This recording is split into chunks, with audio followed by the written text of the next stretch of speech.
nashaka kubaganiriza gato kuri Green Pastures. Kino gikorwa twatanguye muri 2016. Tumaze kugira ibihe vyiza imyaka kandi turiteze vyinshi mu myaka iri imbere. Ingene twatanguye natwo vyose vyatanguye na crise ya 2015 yabaye mu gihugu c'u Burundi, aho abantu bari bafise ubwoba ku vyariko biraba mu gihugu, kandi ubaganirije warumva nyene ko uburyo b'interprete biriko biraba, uburyo babona ibintu atari benshi twabirabira mu marori ya Bibiliya. Hanyuma ntangura kubona ko hariho embezo ikomeye cyane, bikenewe cyane ko abantu bigishwa cyane ijambo ry'Imana, kugira ngo uburyo babona isi ingene basobanura ibiriko birabashikira n'ibiriko biraba aho bari n'ibibakikuje, babirabira mu marori y'ijambo ry'Imana.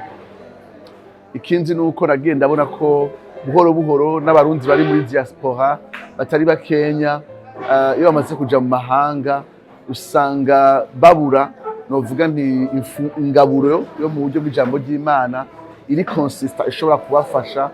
Ico gihe twatangura dukorera ku ma WhatsApp n'abarundi bari hanze, tukabafasha mu buryo bw'ijambo ry'Imana ico gihe. Hanyuma muri 2016 niho twatanguye rencontre yacu ya mbere, aho rero twafashe umwanya wo gufasha abantu gusobanura Bibiliya, kuko nasanze hari ubukene cyane bw'ingene umuntu agerageza gusobanukirwa Bibiliya ari wenyene mu gukurikiza amategeko asanzwe yo gusobanukirwa igisomwa. Ico gihe twaragejeje gufashanya tuniga hamwe inkuru nyamukuru y'agakiza, dukwiye gutahuriramo igitabo cyose ca Bibiliya n'ibindi vyanadufashije ico gihe. Kuva ico gihe twitangura turahura tubonana, hanyuma harabaho amagroupe ya WhatsApp aho abantu bazi bararonka twita les centralités, ku bisomwa vy'uwo munsi bagasoma ibice bitanu ku munsi, du lundi gushika vendredi, gushika aho duheza Bibiliya umwaka wose. Hama ku munsi muri ayo magroupe ya WhatsApp bagahabwa ibisomwa bigufi bibafasha kubona ingene ivyo basomye uwo munsi ingene bihishura Kristo. Hanyuma rimwe mu kwezi turagira amakoraniro ya rusangi kugira ngo batahure intangamara y'igitabo cyose ingene akwiye gusobanukirwa bakurikije amategeko asanzwe gusobanukirwa igisomwa.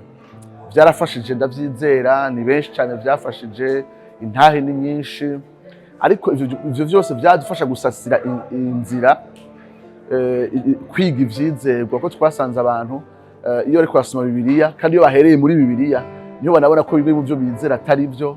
Hanyuma n'ibibazo babaza bakaba ari ibibazo bibafasha gutahura iyi mirongo ingene ihuye n'iyi, gutyo umuntu ikaba ari ijambo ry'Imana rivyara ibibazo, akaba naryo ryishura ivyo bibazo.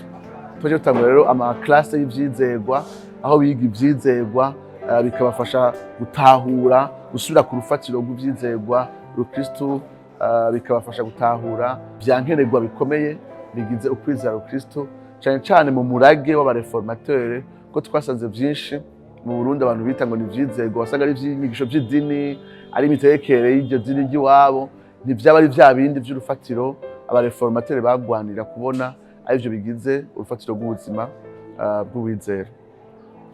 Mu nyuma kuba tugikoze twasanze bikenewe ko abantu bahura bahuriye mu kibano mu buryo busanzwe, kugira ngo mirongo basomye uwo munsi cyangwa igitabo kanaka baciyumvire ko batihuta. Hacaravuka ivyo bita ama green cells, aho mu makartier, mu makominote abantu bahura rimwe mu ndwi kugira ngo bige ijambo ry'Imana, basengere hamwe, bakuriye hamwe, kandi banashikire n'ikibano.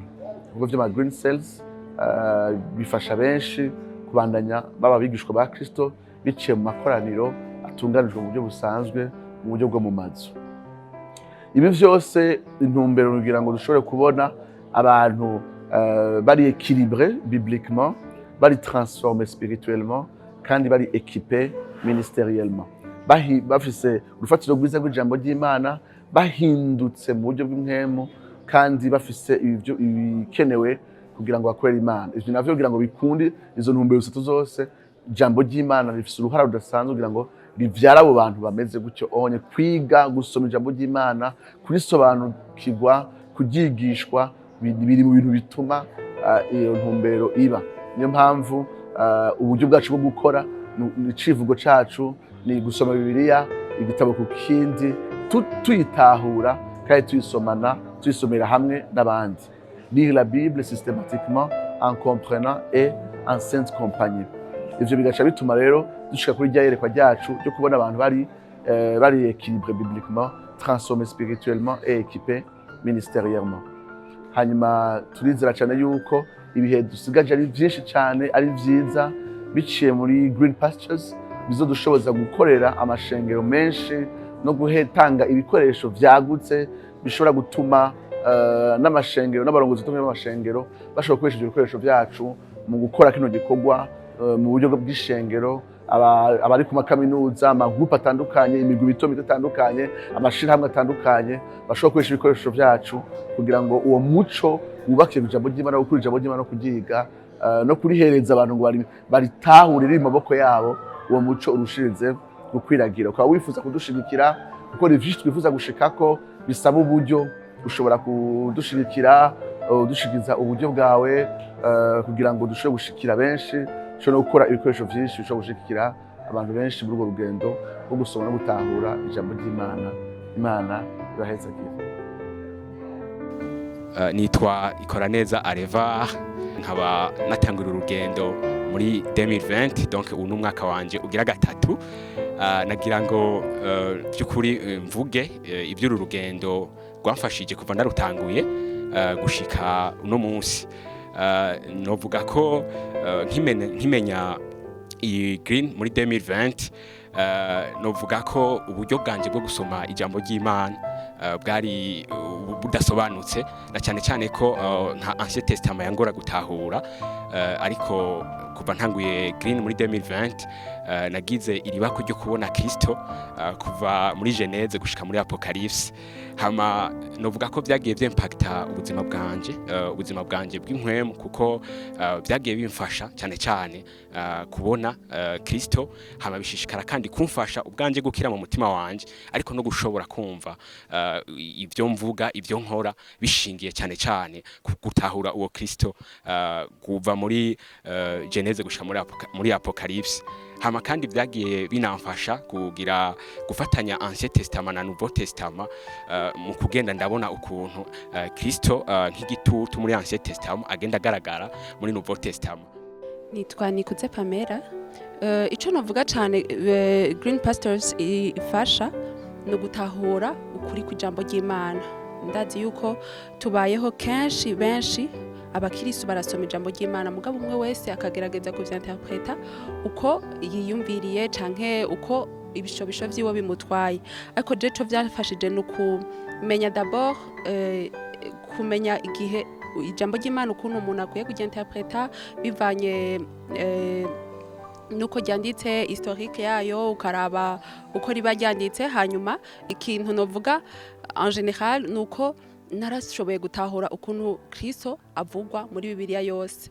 Ico nico kintu novuga ahanini yanyigishije Green. Ego murakoze.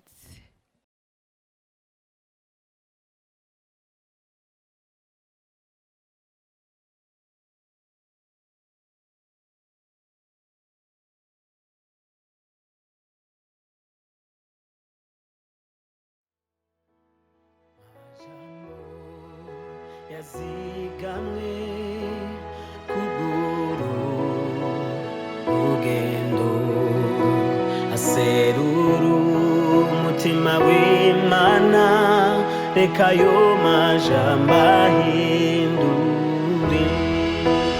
majambo y'ukuri ampindura kaguhindura twuguru